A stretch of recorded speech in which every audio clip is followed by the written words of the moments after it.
Going live, clicking it. Cool. So it did let you. Where's my script? Well, hey, I think we are actually live now. Thank you very much for tuning in to the Monday morning Reinventing Drawing Group with Jake Meeks of the Fireside Tattoo Network. You should definitely check out his YouTube channel and his websites. We'll definitely make sure he plugs everything as he's leading us through this Monday morning. It's great. Thank you very much for getting up bright and early for us on the East Coast, even earlier for the West Coast, Europe. It's it's a pretty good time for everyone to draw. So the whole point is every Monday morning at 9 o'clock, Jake leads a group of tattooers. Some people beam in, some people are just drawing on their own and hashtagging it Reinventing Drawing Group. And you should also hashtag it Fireside Tattoo Network and make sure that you're joining his YouTubes and his networks and all that stuff. So while we are testing out to make sure this is going out, this is beaming out to the Reinventing the Tattoo Network. We have a mobile app that is downloadable in the all of the app stores. And we have, as you can see here, it's a little bit of a community. The events section is pretty robust. We're live streaming out 3 to 6 times a week. And we are streaming on YouTube. Let's see here. Yeah, it is going out on the YouTube 1 and YouTube 2. And you'll have to check the stream for the Fireside Tattoo Network, Jake. All right, I'll check that. And so let's see. So this is the Monday morning 9 o'clock open draw. If you're in the chat rooms, please let us know where you're beaming in from, and if you're making art, what medium you're using. And every Monday at 9 o'clock, we get up to do this. It's a lot of fun. Tonight at 7 o'clock Eastern, Renee Little is going to be letting us beam into her art jam in Oklahoma City.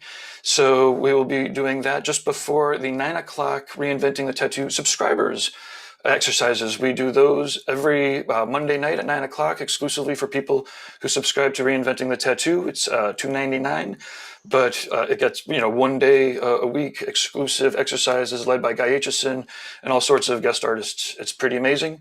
So that is our Monday schedule. Let's see what else we have coming up here. The subscribers won't. Oh, go ahead. Does not look like we're going on the Fireside YouTube. It says waiting still. Okay. But, so you know right. What? If you log into it, you might have to go to it and then click go live. If it wasn't set to auto go live. Yeah. Let's see. Okay. Oh, you know what? How about this? Let me click the button. This is why we test. Thank you everybody for using this time to subscribe and let us know where you're beaming in the chat room. Check it out now. Let's see if that did the trick. There we go. Looks like it's live now. Cool. Perfect. So tonight's 9 o'clock subscribers exercise at Reinventing the Tattoo is the culmination of 4 or 5 weeks of elements, and it'll be pretty awesome. Everybody who's been working on the projects that beams in is going to get critiqued. It's going to be sweet. On Tuesday at 1 o'clock Eastern, 1 o'clock p.m. Eastern, we have a Tattoo Machine Madness, and until we come up with a better name, that's what we're calling it. It's a panel of machine builders. We have Tony Urbanic, Dave DeCimito. My fucking pronunciation is horrible. I'll ask Tony next time I talk to him. From Veritas Irons, he's been building machines forever. Carson Hill, who's of Numa fame, is going to be beaming in, and maybe some other guests. And if people dig, then we can be doing the machine panel regularly. That is 1 o'clock on Tuesday. Check it out. So then we have Thursdays at 12 noon is the Tattoo Collecting Podcast. Fawn Baker and Jordan Rukas are interviewing tattoo collectors. It's pretty awesome to get the tattoo collecting perspective. There's tons of interviews with artists, and we love doing them, and we have a lot to learn, but it's also amazing learning straight from collectors. And it's going to be a pretty sick time. I think this is a client of Ty McEwen's. He's getting a full-on bodysuit, and it's always fun getting the pictures when they email the pictures over to kind of put up. Then it's pretty amazing. They're talking to amazing collectors. So even if you're just curious about tattoos, you want to learn straight from the awesome tattoo collectors that they're doing. Every Thursday at noon, they beam in live. All of these, you could find the replays on the YouTubes, and we're just setting up the Reinventing the Tattoo YouTube channel. Right now, it's like Tattoo Television and Tattoo Now. But what we always suggest is going to the App Store, downloading the Reinventing the Tattoo app, going to the folders, and you will find the library, it's the inspiration library, into the videos, and you'll find all of these different shows. Let's see what else we have in the schedule. How to Build a Paul Rogers Style Prefab Tattoo Machine by Tony Urbanic. That one does have a fee, but it's 8 2-hour seminars, live seminars with Tony as you build a tattoo machine.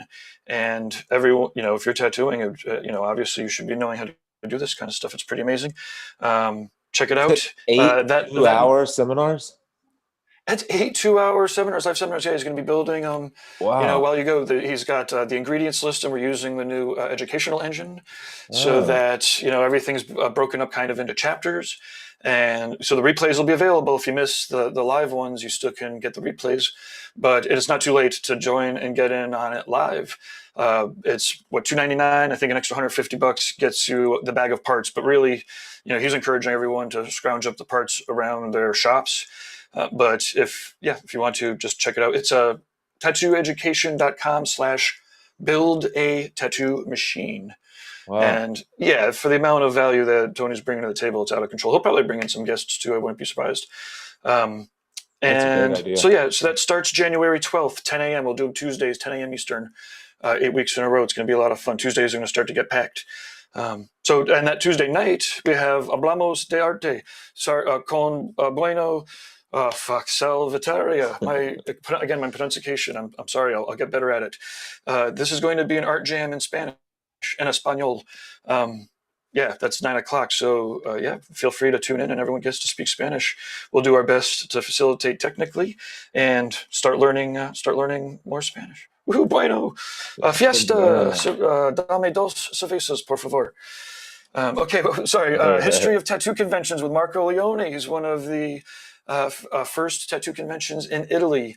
Alex Van Dutch, who's originally from Italy, now in Vietnam, worldtattooevents.com. He's been doing interviews with awesome tattoo convention promoters. Wednesday at 8 p.m. Eastern, we have Live in the Castro. This is an interview with Ace, and hosted by Haley Adams and Jess. Sorry about that. I'm doing this completely unscripted. Haley is awesome. She's been doing interviews with the LGBTQ plus people of color, all sorts of awesome, interesting interviews. And check out all of the replays. She's doing them once a month with her co-host Jess, straight from the Castro. Anyway, the point being, fantasy art paintings. I just this list kind of goes on. This is all January. There's a still life with Nick coming up. That was drawing really... groups. Oh no, it was plein air that he did last time. That was good. I sat in on that one. Actually, we streamed it on our channel too. Yeah, that was good. Anytime Nick does still life in plein air, you really get to see processes, because he's such a process based person. You get to see like how you trust the process and how things evolve.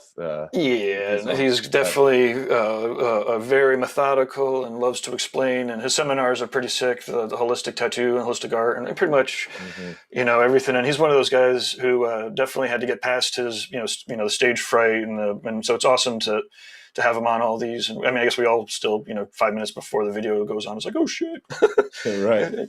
It's too early to get something to calm my nerves. Yeah. But okay, so this is going. So I just want to thank the Reinventing sponsors real quick. InkjetStencils.com. You could check out their spot in the mobile app, as well as Cheyenne's got a tattoo machine that, I guess the giveaway entries are now closed. It's now the first of the year. I suppose if you get them in real quick before we'll do a live drawing. Very soon. I'll get with them, and we'll do a drawing very soon. Tattooeducation.com/giveaway. Fireside Tattoo Network on the YouTubes. And we have actually have a couple other sponsors I need to get information to, but we're so busy streaming that I guess the last sponsor obviously is Reinventing the Tattoo. Please download the free app. There's a great free community, but the subscriptions are actually what we're building this all for. So feel free, if you're a tattooer or an apprentice, to grab it. And now's not bad time. We just got the app in the app stores. so that it's a great time to get reviews if you appreciate it. Critiques, feel free to DM us directly, but if you have kind things to say, go to your app stores and say them. Okay, I am yielding the floor to Jake. Thank you very much. If I missed anything, please forgive me. I'm getting scripts together to get to the appropriate people so we nail everything every time. Whew. All right, good work. What's up, everybody? I don't know who all we have watching here. I don't know if we have anyone else streaming, but until someone else, oh, there's Jason. What's up, man? Sorry, Jason, we're running behind today. It's already 20 after. I wanted to tell everybody real quickly that I, like Gabe this morning, I've kind of fumbled too. I didn't all of my gear that allows me to set up my over the shoulder camera so you can see what I'm drawing is I left at the tattoo studio because we were filming some fireside stuff, and I only have one set of gear, and I just left it there over the weekend. But I can share my screen, so I'll do that kind of periodically. But Jason's always set up. He's got the in-screen, whatever you call that, action going, so we can see you and what you're drawing. Remind me again, Jason, what do you use to do that? Is it built in, or is that you got an external little camera, right? Yeah, so I'm using a webcam up top, which Yeah. if you take a look at my video, you can actually see part of it. Mm-hmm. And that's just pointing straight down at my iPad. And I use a program called Manycam, which allows me to go through, and it's a program that's available for Windows, Mac. I think I can get an iOS version too, or Android. And essentially it allows you to take multiple inputs, almost like a video switcher, and kind of stitch it all together. And you can do different layouts, and you can add text and all types of fun stuff, like lower thirds like you would see on the news, where you have like the names and the tickers coming up at the bottom. It's got some pretty cool effects. Yeah. The one I've been using, I don't know, I haven't played with it enough to know that if I can do what you're doing, where I can use both my my camera on my Mac and my phone, which is what it streams to as my secondary camera, my over the shoulder view. But it's called Camo, CAMO. Have you heard of that one? I'm sure there are 1,000 of those little pieces of software that do similar things, but that's what I've been using. You just download this little bit of software on the phone, download an app on the phone, and it basically streams. It's native to Zoom, so it streams. You can choose different camera angles, and I've just kind of had this one the last few weeks. It's over my shoulder, looking straight down at what I'm drawing. But like I said, I left all that set up at the fireside studio this last week. So what are you working on, man? Still rolling hard. You're gonna be like the king of chrysanthemums. Hey man, well, I don't know if I could ever steal that title from Fibs, but yeah, it's a tall my goal is just to get better at it. Yeah. And the only way that you can really get better at it, in my opinion, is by drawing a whole bunch of them. Yep, that is absolutely true. Who was it last week that was on here that that was going through the Bridgman book, and he had like a full sketchbook of Bridgman, of figure studies for Bridgman? It was I forget, I draw a blank on names, but yeah, absolutely, just doing it until you could do it in your sleep, I think is the key. Absolutely. Yeah. Who else? Did I see Melissa on here too? Let me see if I can go back to my other view, gallery view. Yeah, what's up, Melissa? I started off doing that with snakes, man, and those were tricky, but I drew 12,000 of them, and super easy now. Yeah. You see people where you can see they've drawn snakes for so long that like their snake heads are, it's almost like a photograph of them. You know what I mean? You're just like, oh yeah, I know who drew that snake. I know that snake head. Morning, guys. Morning, Melissa. How are you? Doing good. Very early here. Yeah, real early, and you're in. How was everybody's New Year? It was good. Yeah, mine is great. Made it to midnight. Family up from North Carolina, so if you sweet. guys hear any noise in the background, it's family. It's probably my brother, his wife, and their 2 kids. Oh, sweet. That's cool. Hey, sorry to chime in. I did forget a couple things. If you are an artist who's drawing along, you definitely want to get the link from the app. So you download the Reinventing app, you go to the events, you'll see the drawing group with Jake, and then you can click on the Zoom link right there. And let's see, we've got Emilio Sasa says hello from the Fireside Tattoo Network YouTube.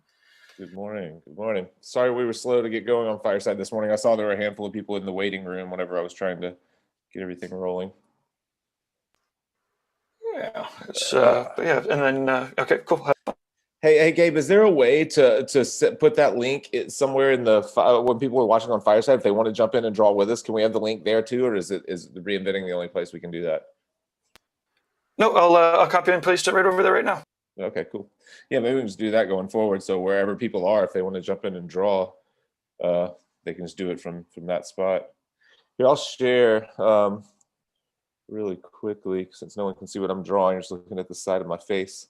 I'll do a quick screen share. I did something different. I've got this draw. This is I have 3 drawings for this week. So I've got plenty to choose from to draw. But this is my Wednesday drawing. It was the easiest because can you guys see my drawing? Okay.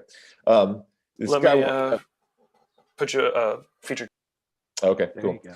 So this this is something that I almost never do, but this guy wanted a lion head, and so I started like playing around with lions, and then he started shooting me reference, which was all in this kind of chaotic blackwork style, the stuff that Eddie Stacy's been doing.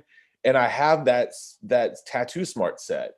So I was like, oh shit, I don't draw like this, but I know the style you're talking about. So I basically just started with a stamp of one of their lions. He has like 5 lion heads on this set.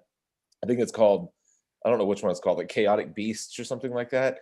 So I just stamped it down, and there were some things I didn't like about the proportion and stuff of it. And I'm still kind of playing. I haven't messed too much with this, with the eye in the background. It was a little bit of the perspective is kind of wonky, but it's it's a stamp. It's kind of a starting point.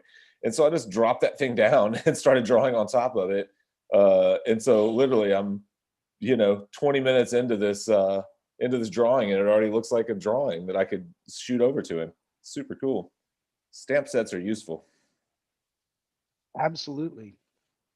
Just to chime in, I think a lot of people misconstrue them and they're like, oh, I can draw that stamp. There you go. That's what you get. But it really is meant to be a reference and a starting point to draw something original and something your own. It's not meant to be a shortcut or a piece of flash unless, specifically they want that specific exact design.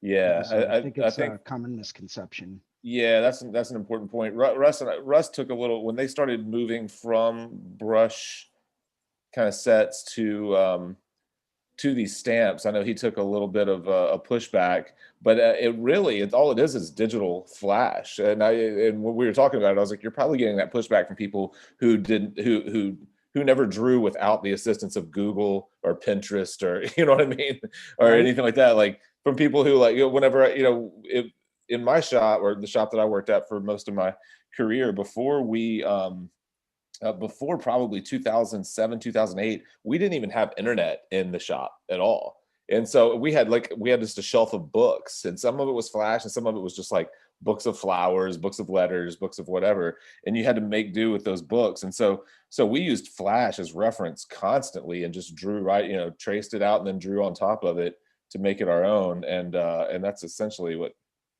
these things are. Looking at these kind of stamp sets, they're kind of like you can use them as placeholders. I've got the one that's like skulls and roses and stuff, and all it is skulls and roses from all different angles. So if you're just trying to figure out what the perspective is of the piece, you just drop them in as placeholders to kind of get a feel for what the layout is, and then drop the opacity or find other reference that find photographic reference that actually is from similar angles to draw from. But just when you're organizing, the shapes and stuff that are in a piece, it's like there's no easier way than just dropping those things out at different angles and kind of arranging them and seeing what they look like. I'll stop sharing here. Absolutely.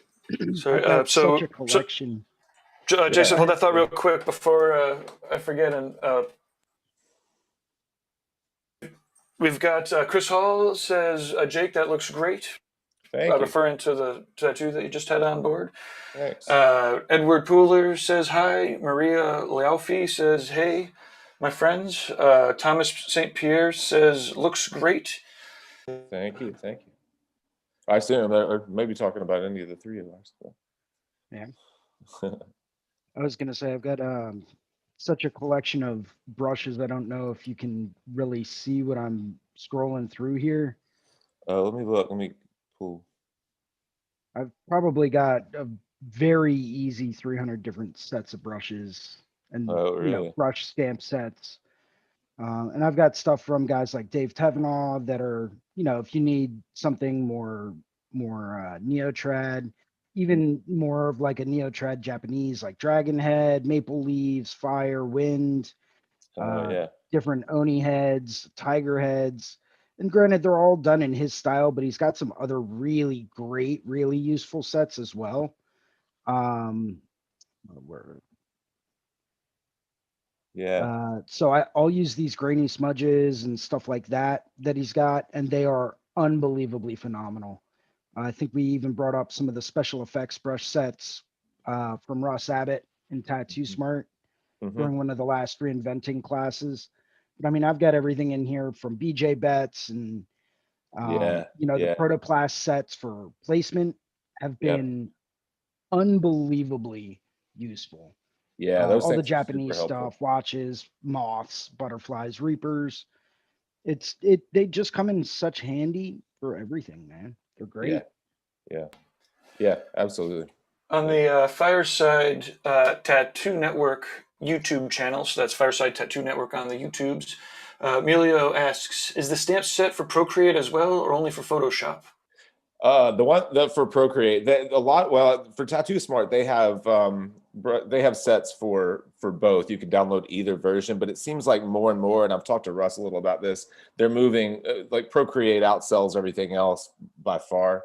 So most everything is moving to Procreate stamp sets, because he tried forever to push Clip Studio, which he still likes a lot better, but it just never really caught on. It was a long shot, I guess, to begin with. But yeah, actually these that I'm using, I'm drawing in Photoshop right now, but I laid all this out in Procreate with the stamp.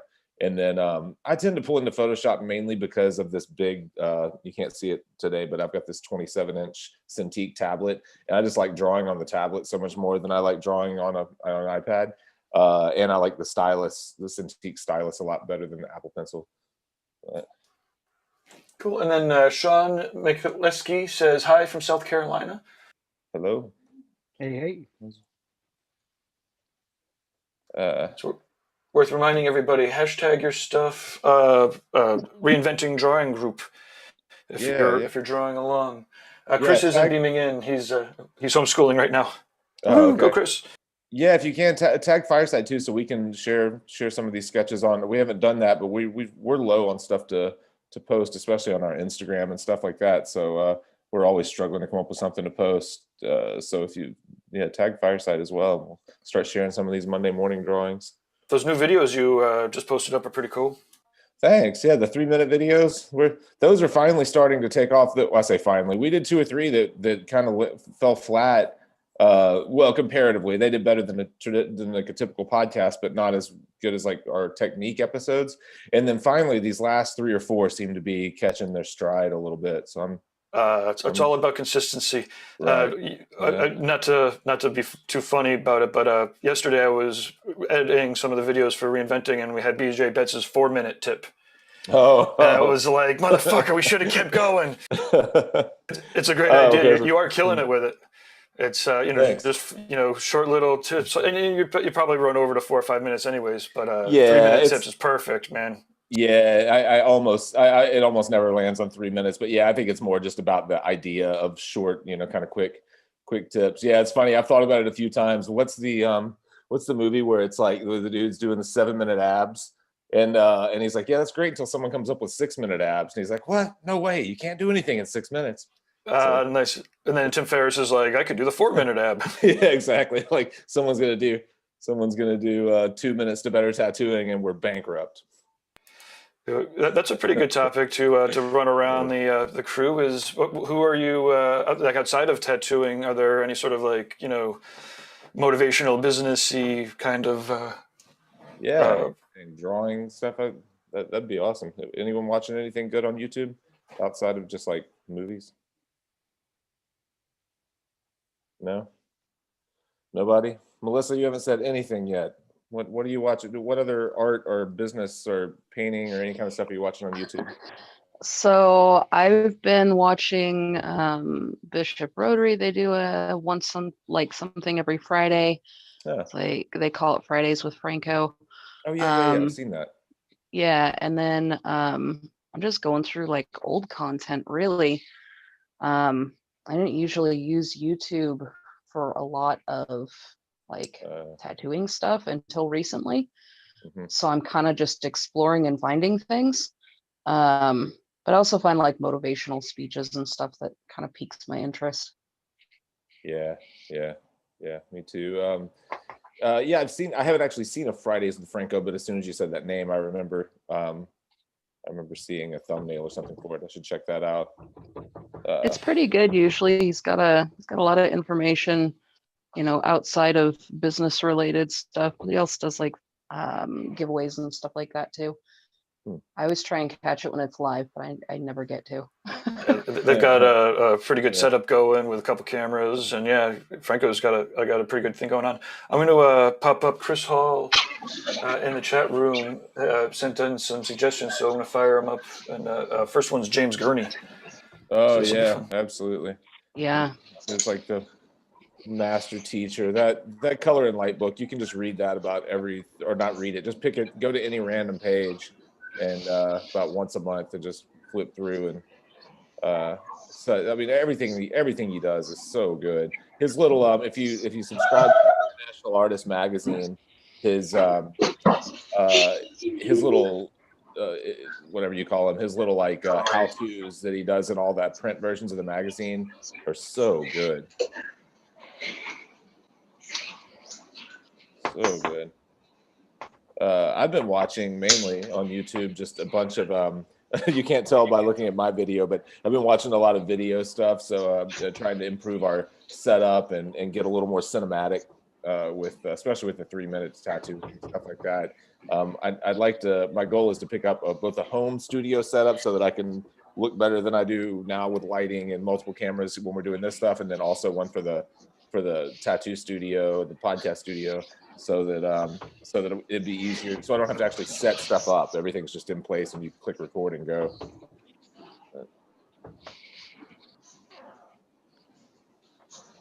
Who else just popped on? I just saw.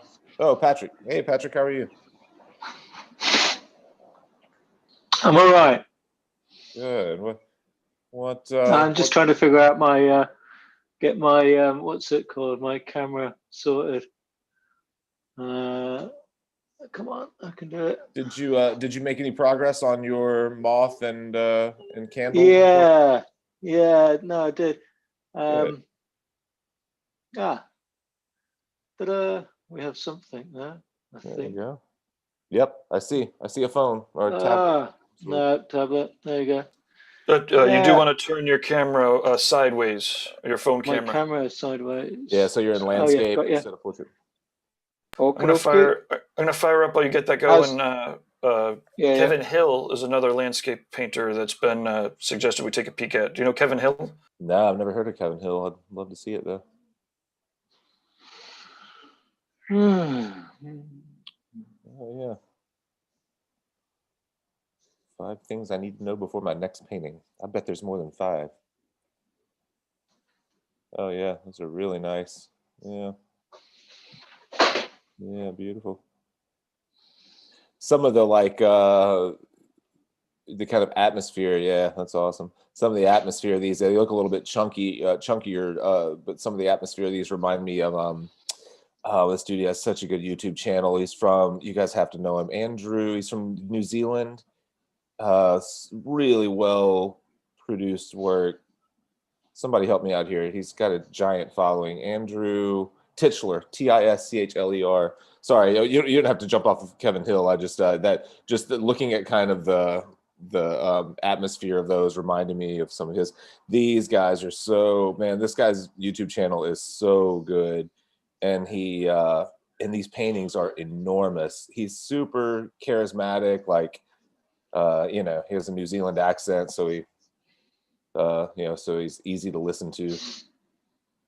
But he's like the paintings are huge, and his plein air painting, he's kind of like Nick in that he has a really specific process, his background to foreground process, and how he goes from more muted, lower contrast, more muted color to more to higher contrast and and more intense color as he moves forward. He just has a lot of a lot of fairly simple ideas, but he executes them so well that you can just watch him paint forever and listen to him. You can listen to him say the same things over and over because they're like, because he's demonstrating as he's repeating what he's taught 1,000 times, and each time is just a better example than the time before.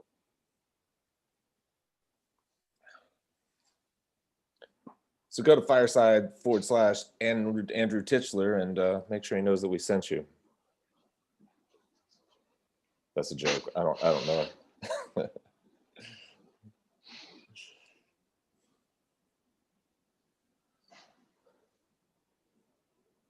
Yeah.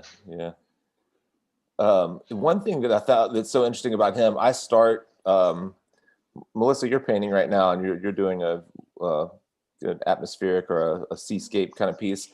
I don't know how you start yours, but I start pretty thin with washes and then build up paint. Andrew starts with pretty thick paint all the way in the background. It's just neutralized, really muted, but it's always opaque.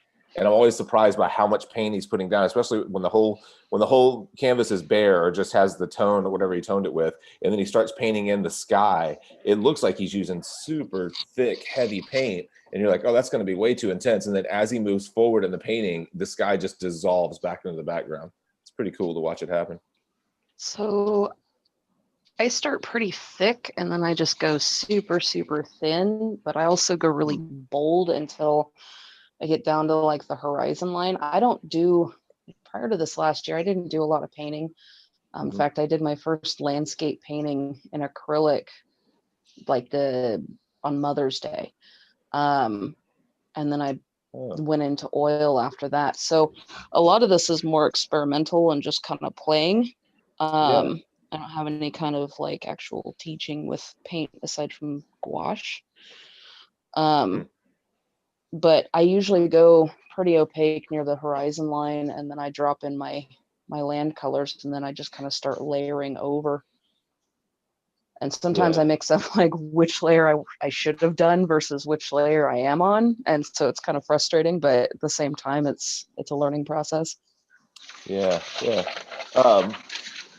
So do you build an entire ground first, or do you start painting on white canvas? Or whatever. So with something like this, I do the drawing, like the line work drawing first, and then I transfer it over with carbon. But there have been times where I just literally just start and go wherever it takes me. I like doing these big, bold, bright colors. It's kind of reminiscent of, when I first started tattooing with color. I was a black and gray artist for 17 years with charcoal. So I didn't really bust into color until about 5 years ago when I started tattooing. I had all the color theory classes and stuff from college, but I didn't use it. Yeah. So when you started tattooing, you jumped into color then, or you tried to start with black and gray? I pretty much jumped into color just right off the get. I've always been, lately it's been a lot of black and gray, but that's just what my clients are bringing me. And I've got a lot of cover-up work right now, but no, when I started tattooing, like everybody wanted color. So I immediately jumped into color. I think exploration when you're painting, just to chime in here, exploration and trying out different mediums can be one of the most useful things that I have ever personally found. And it's one thing that I got when I was in college was exposure to all of these different mediums. I had a class in aqueous media, which is anything water-based. I had classes that taught in oils. I had classes in acrylics, soft pastels, graphite pencils, you name it. I was forced to use it for these individual classes. And I found that personally just helped open my mind to what's possible with a different medium. What kind of effects can you get when using, say, a liquid acrylic or a liquid watercolor over a heavy body or a medium body acrylic. You know, how does that suit what your ultimate end goal and vision would be when dealing with something more like expressive figure drawing? Maybe trying something more like a soft pastel as opposed to a charcoal could be useful. Yeah. Which there's not too much of a difference in consistency, but I found that soft pastels, the really good higher end soft pastels, are it's more like holding a piece of solidified powder as opposed to something that's a little bit stiffer with something like vine charcoal.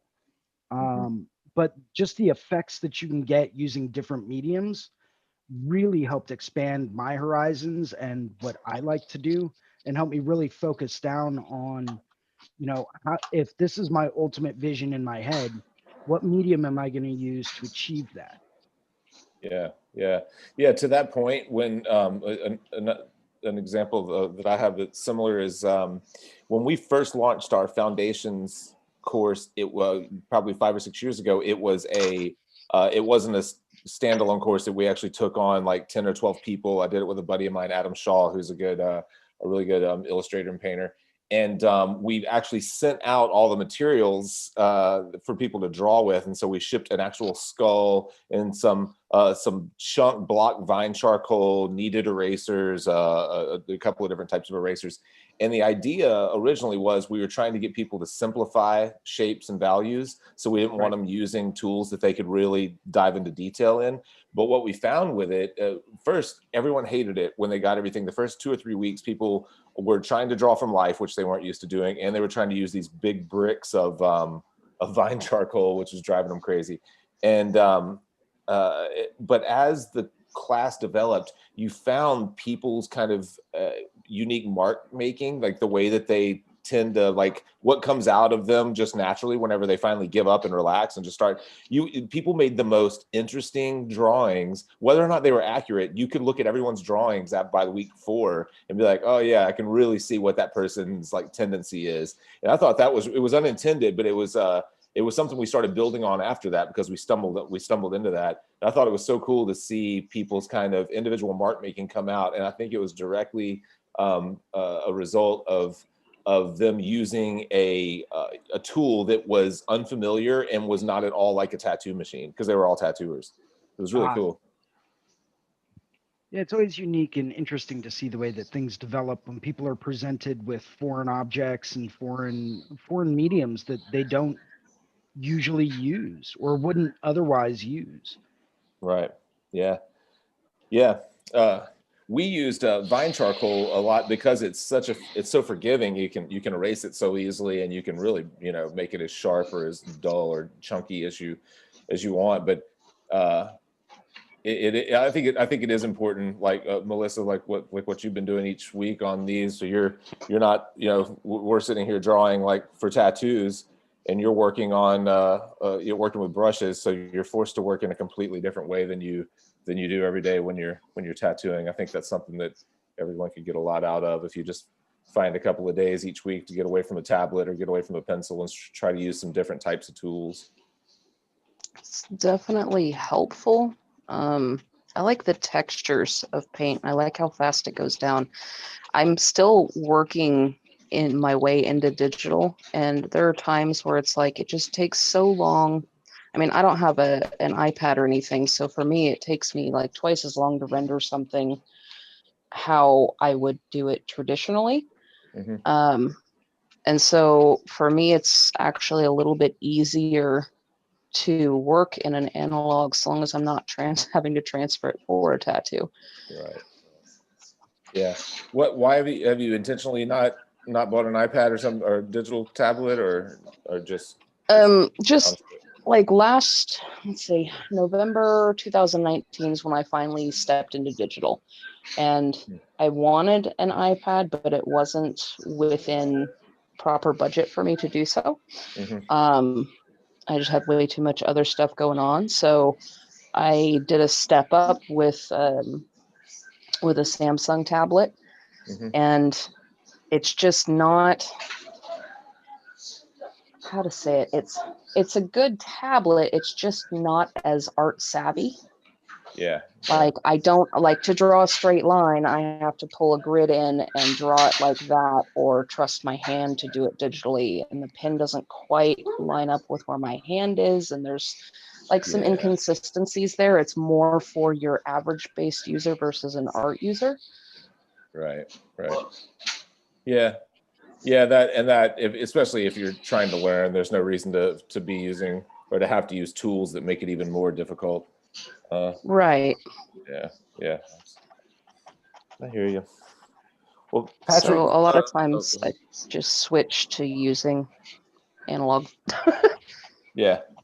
I've been going back. Something I've been doing lately, and I'll do it actually on this piece that I just showed, even though it's just a chess panel, is I've been drawing everything digitally and then going back and using tracing paper and getting a mapping of the person's body, and then measuring the map and printing it to scale, and then lining it all up under my tracing paper and rearranging it to how it actually sits on the body. So I'm doing a little bit of a hybrid method. It's a lot of front end work because after I draw it to scale, the only stencil printer that I have is the little brother printer. So I have to pull it back to digital and reverse it to print it. So basically I'm drawing it digitally, printing my digital thing out, drawing it on full size on tracing paper, photographing that, refining it back in my drawing tablet, and then printing it for the stencil. It's a lot of work, but it's made my it's made my tattoos go on so much easier without having to like fumble around at the last minute and figure out how to make connections on the back of an arm, or something doesn't sit right on a bicep or whatever, because it's hard to make that stuff work visually, even no matter how good of a job you do photographing it. Or at least for me, I still find that when I go to print the stencil, things don't line up exactly right. But if I did a good job tracing, mapping the body, I can lay things out super precisely and then just bring them back into digital. So that's for now, that's what I've been doing. I think I may go back to an old style, not 3M, but whatever the regular thermofax. What's the one that do any of you guys use the one that Kingpin sells right now? That's like I forget who makes it. It's like black and red. It's like a traditional style thermofax. I've used that one before. I think that's the one I'm using. Does it work I've like had the it old for a while. 3M things, or are you happy with it? It does the job. Like it doesn't do any kind of shading or anything like that. I have to transfer everything to lines and crosshatch and dotted lines and stuff. But Yeah. Gotcha. My only hindrance that I found with it was that, so I do some bigger pieces, and I was laying out a full back piece when I ended up using it. And my only issue with it was that with a 3M, like the old ones from like the 70s and 80s, and even before that, they don't have any kind of an automatic shut off to prevent overheating or anything like that. So you can run through 9, 10, 11, 12 pages at a time without any issue. If you're working off of 8.5 by 11 sheets and you got to tape them all together, well, you're going to have to run, 6 pieces of thermofax paper, maybe even more, depending on how big the layout is. With the new ones that are sold by Kingpin, I think it's 8 or 9 pages that you can run through, and then you have to wait like 15 minutes for it to cool down. Gotcha. So if you're trying to go through and get a whole back piece set up together, well, you can either run a few pages and then go and grab a cup of coffee and let it cool down, and then run a few more pages. So that to me was kind of an issue, but beyond that, I thought they came out super crisp and clean. They've got the adjustable speed dial on it, so that's always helpful. But to me, it's like if I need to run through 9 pages, let me run through 9 pages. Right. Yeah, it seems like for a shop that could turn into a real issue if you have 5 people trying to make stencils. Yep. For me, by myself, that doesn't sound like it would be that big of a deal. But I know with the old 3M that we had at our old shop, and I assume they're still using, the more pages that had run through it, really, the better. Like, it was just like set up where, by the time you've run, like if 2 or 3 people have used it right before you, and then you go and make your stencil, it was always perfect. Like the warmer it was, the better it was. But I've also never been one to do really big, thick, heavy stencils either. I like fairly minimal and fine line stencils. So the warmer it is, the better those seem to come out. But well, before I've got about 10 minutes left. Patrick, zoom in. Give us an update on what you learned on your. Okay, so let me see. Yeah. Basically, all I got around to was sort of putting in the different layers.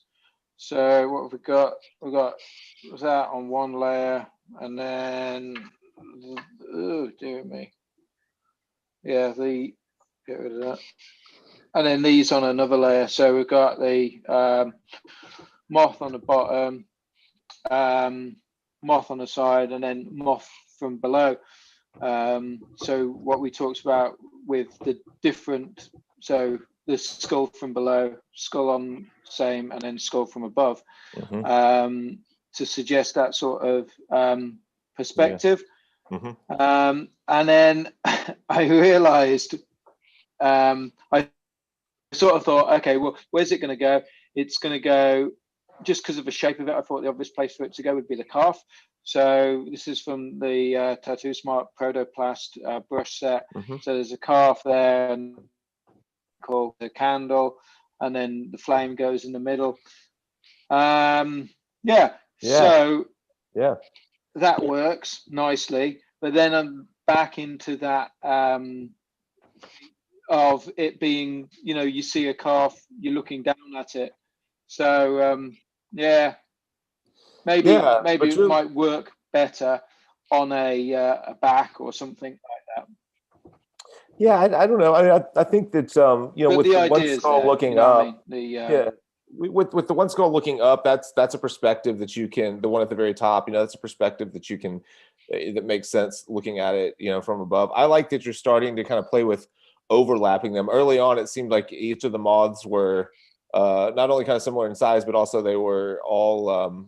You could see all of them, like they were almost kind of like stacked around each other. I like the idea of overlapping some of them and creating a little more, kind of like interesting shapes, and then also that gives you the opportunity to create a little more effect in between them. So yeah, I like the way that it's going. Well, that's all going to get deleted here. That's going to be, this one's at the back, middle, and then foreground. Yeah. And then the flame, that's going to be the tricky sort of one to get it all in. But again, I used for this skull, for the angle, I couldn't figure it out myself. So I ended up on the Tattoo Smart. There's a brush set called Pile of Skulls. Yeah. You were talking about like the Skulls and Roses brush set, and it was a choice between the two, whether to go for that Skulls and Roses one or I think they're both good. I have both of those. I think they're both good. I don't know that Skull and Roses is better than that. It just has roses as well. I think the biggest thing is that is it the Pile of Skulls that has both the grayscale version and the line version, or is that the Skull and Roses? I think that's the one with the roses on. But okay. Yeah. But the Pile of Skulls got the PDF with all the sort of lighting and the lighting on the inside as well. That looks insane. Those are super cool. I've been through all of that stuff. I'm just trying, I didn't use them a whole lot to start, but like I said, I just like dropped this stamp down on this lion. I was like, man, that's so helpful. And I'm going to start trying to use them as starting points going forward. Yeah, and then you can sort of put your own like curves on things and what have you, and like even just like the Jeff Ensminger skull set, and you're sort of looking at stuff like that, and you think, oh well, okay, so he does that with his where that part of the skull meets the ridge above the eye. He sort of tends to do that. So, I'll see what that looks like. And, so you can sort of, it doesn't have to be the entire skull or, just sections of it or, sort of, you learn from looking at things, don't you? Yeah, absolutely. Yeah, I think that's a great example too, looking at the way that Jeff has a great way of, of really simplifying shapes and presenting them in a way that you wouldn't think of them, normally. And especially with skulls. The skulls are so crazy looking. I love it. Which Jeff? Insminger. He did a brush set for a stamp set for Tattoo Smart. That's just a lot of like really wacky kind of traditional skulls. They're really cool. I don't have that set, but I'm super familiar with all of his skulls. He was doing big flash sets of them, and the last few times I saw him at conventions, he was basically just doing those as like flat rate. So he was cranking out like 4 or 5 skulls a weekend. They were all super cool, and all in that style. I think that's where all those things came from, is from his flash set that he had built just to do at conventions. Okay.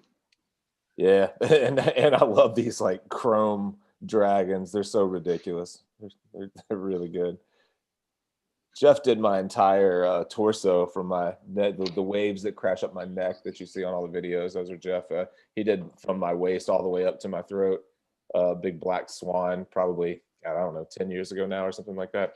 I still love it. Still looks fantastic, even through all my gray chest hair.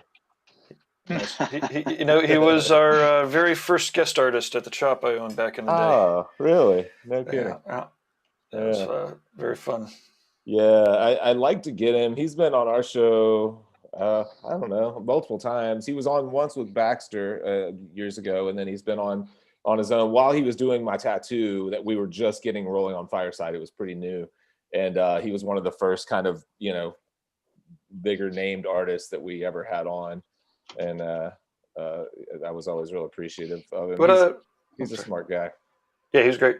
Now, what do you have for upcoming seminars or workshops? You always have something that people can join in. We just wrapped up. Well, not just before the holidays. We wrapped up the Find Your Style with Andy Chambers, and I think I'm getting tattooed next week. Oh, speaking of that, I don't know if I can do this next week. I'm flying to Virginia Beach. I'm getting tattooed this time next week by Andy, and we're gonna go back and we're gonna go back and look at the way this one went and plan a version 2.0, which I think will start, I'm hoping around early March, and that will be another live, I think we're going to stick with 6 people. That seems to be about the most we can handle. We meet once a week, and basically we're going through and designing a full sleeve start to finish with Andy's kind of methods in mind. And so it kind of combines illustrative tattooing, really kind of creating your own idea of illustrative tattooing, and kind of pretty advanced ideas in sleeve design and large scale tattoo design. And he's really got some knowledge bombs on how he thinks about sleeves in particular. So that's the next thing that we got planned. And then I'm hoping to keep doing those. I think I was talking to Scott and Allie, my Fireside team, basically, about I love these small groups. We can't reach a lot of people, but it's really beneficial to everybody. I'm thinking about continuing the Find Your Style and maybe doing another illustrative style tattoo, but then maybe doing one in bioorganic. I talked to Guy just a little bit about it at one point, about maybe hell yeah. And maybe doing one in just picking different styles, people that really are doing something unique in different styles. I actually do you know Cooper from he's The Superstition on Instagram. I know his work, but I don't know. He reached out just on New Year's Eve to say Happy New Year's, and we started talking a little bit, and he's been wanting to do more educational content. And I don't know if you ever watched our podcast episode with him, but it was incredible. One of the better ones that we've ever done, I think. And he's talking about he was talking about starting his own YouTube thing. And I was like, man, we should definitely do some type of a Find Your Style workshop with you, because his process is really interesting. He does. I mean, if you know his work, you know how unique it is. And one thing that caught me off guard, I always thought he was using these huge fields of opaque gray, and everything he's doing in these full back pieces, it's all gray washes, but they are like buttery smooth, and it'll be like 8 by 8 inch sections of like a light gray that looks like it's superimposed on the skin. And I've seen them in real life. It's amazing technically how good he is. I can't. Do you know what the title of the video might be? I'll fire that up just before you go. It's called, yeah, I do have to get out of here. Probably if you just type in Fireside Coop, C-O-O-P. I don't know what we called the video. It's been, that was probably 2-3 years ago now. But if you guys have never seen that one, it's a little bit long-winded, I think. It might be 45 minutes long or something. But that was one of the first times we talked about how ink gets into the skin through a vacuum rather than through a being pushed into the skin. And he had some interesting kind of visuals on how that actually works. That's it. How ink really gets into skin. Cool. There you go. Yeah. How many views does that have? Oh, only 37. See, that video. I need to go through and do a video just on what people should watch, because there are so many good ones that don't have hardly any views, and then a bunch that are pretty mediocre that have like 300,000 views. It's like, man, you guys are watching the wrong Fireside videos. Well, you know, we should definitely chat, because that's why when I was asking you about the strategies, like we could take like between cards and end cards, and there's also ways to automate linking so that if we wanted to point to a specific YouTube video from all of your descriptions, there's a utility that'll go in, it'll edit all your descriptions, and either at the top or at the bottom, it'll be like, hey, check out the new episode on. Yeah. And because part of that next phase really is like just making sure that, I mean, obviously you're doing an amazing job at it already, but sometimes. I think a lot of times when you end up with as much content as we have, it almost, in my mind, it might be more valuable to spend some time curating that a little bit better than it is just to keep pumping out more, because so much good stuff kind of gets bypassed because it came out, it came out 3 or 4 years ago, and people just don't go back that far. Yeah, and you could definitely go through and treat everything with another round of details, and then all of a sudden they perform better and whatnot. And again, ultimately, it's high quality content over time, consistently, that people are interested in watching is what people are going to want to watch. So yeah. Cool. So should we go around and do up our closing talks and tell everybody where we're from? And yeah, go for it. Jump in. Whoever. Okay. Jason. And you need a boogie right now, Jake. So should you go first, or should you go last? I'll stay for that. Go ahead. I'll go last. Okay. So I'm Jason Leeser. I've been tattooing for about 10 years. I work out of the Inkwell Tattoo in Southampton, Pennsylvania. It's like 30 minutes north of Philadelphia. If anyone wants to reach out to me, has any questions about anything at all, Procreate or art in general, or even just wants to say hi, feel free to hit me up. You can find me on Instagram at Philly Inc. I'm always down to answer questions and talk art, talk tattoo, whatever. Yeah. Who's up next? Go on, should I jump in? Go for it. Perfect. Correct. My name's Patrick. I work in a studio in Narberth in Pembrokeshire. We call ourselves Sursum Tattoo. There's 4 of us working there. I do combination hand poke machine work, and only been tattooing 3 years. On Instagram at Patrick Boothman, all one word. I got into reinventing through Jake's Fireside. And which there's some, like he says, there's some absolutely classic episodes. One of them I particularly liked was Rory Keating. Yeah. And he talked about wood carving and how wood carving was relevant as a different practice to tattooing, and like subtractive,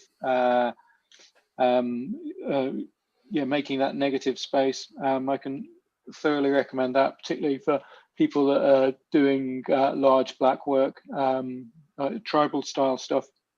So he was great. Rory apprenticed directly under Leo Zuleta, and so he has some interesting stories. He's an interesting guy. Hey, Patrick, next week, I didn't realize you were doing hand poke tattoos. Next week we have to jump into that. I'd like to talk about that. Okay. Yeah, sure. Cool. Melissa, are you there? Yeah, I'm here. So sorry guys, it's morning for me. It's almost 7. Right. So you can find me on Instagram, MAC_MISSA. I'm located out in Staten, Oregon. Super tiny. It's not even a capital city, but I like it. I don't really specialize in a whole lot. I'm just a single artist studio. But I like doing creatures and that kind of thing. Fun fantasy type things. Black and gray or color, whatever. Yeah, this is what I'm working on today. It's for tonight. I don't know if it'll be done by then, but I'm trying. Oh, it's for the reinventing the paint group Yeah. tonight. Sweet. Yeah, I'm happy with the progress of it so far. I've got a lot of layers to go. Thankfully it's acrylic, so. Yeah, it's looking good. It's looking good. Yeah, And Melissa, Chris Hall in the chat room says, "Looking great, Melissa." I think he's probably been tracking the progress of the piece for a while. It's awesome to see these pieces come together over time. yeah, Awesome, thank you. It's always cool. Always cool. Well, sweet. I'm gonna jump out of here too, everybody. I'm Jake. I'm from the Fireside Tattoo Network. If you don't know it, and just go to firesidetattoo.com or jump on YouTube and type in Fireside. Hopefully, if we're not the first thing that pops up under Fireside, we're second or third. I'm trying to work on being the first thing that pops up under Fireside, but that's all right. We've got, I don't know what's coming out this week, to be honest with you. I've got Kingpin sent out the new critical battery packs to a handful of us YouTube folks, and I was planning to put a review out, but I just thought of one test I want to do. I'm going to test it. It's a crazy expensive power pack. It's like $600 for 2 batteries and a dock, and I've been using these $40 Amazon jobs. So I'm going to put it out as a $40 battery pack versus a $600 battery pack. But one test that I want to do, I've been using the thing for a couple of weeks and I like it. But one thing I want to do today is I'm going to turn them both on at like 7 volts and just put them on 2 different pin machines and let them run and see how long they run. So that's my last test. So if I get that done and get the finishing stuff shot, that will be out this Wednesday. If not, it'll be out next Wednesday. And then in that case, I don't know what comes out this Wednesday. But anyways, I'm going to move on. Thank you, everybody. Thanks, Gabe. Awesome. Thank you very much, man. It's exciting to watch these keep happening. Thanks. Yeah, thanks a lot. See you guys later. Been fun. Thank you. Take care. Thanks. Right, bye. And I'm going to blast out a little promo for the Reinventing app, because if you've made it this far, then hopefully maybe you're interested. And let's see here. I'm going to spotlight for everybody. Okay. Now this is the, nope. I guess I got to actually turn it on. But the fun part is you go to your app store and fire it up, and it's pretty awesome. It's got the event list here. Actually, you know what? Let me share the screen, and you will see it. It's pretty amazing to watch everyone kind of participating and also just being clear and clear about where to find things. So this is the screenshot. You could also go to community.reinventingthetattoo.com if you don't have the mobile app. And the event schedule here is where you will find all of our upcoming shows, including our regular 9 o'clock in the morning Eastern Reinventing Drawing Group with Jake that you're watching the tail end of now. We have an art night coming up from 7 to 9 with Renee Little out in Oklahoma City. That's kind of the warm-up to the Reinventing Subscribers Only critique that's happening 9 o'clock every Monday. It's not always a critique.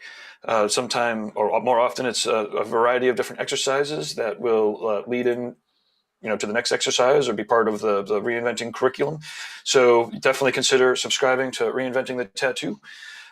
Machine Builders podcasts, go with the app, download, and you will see the whole full schedule.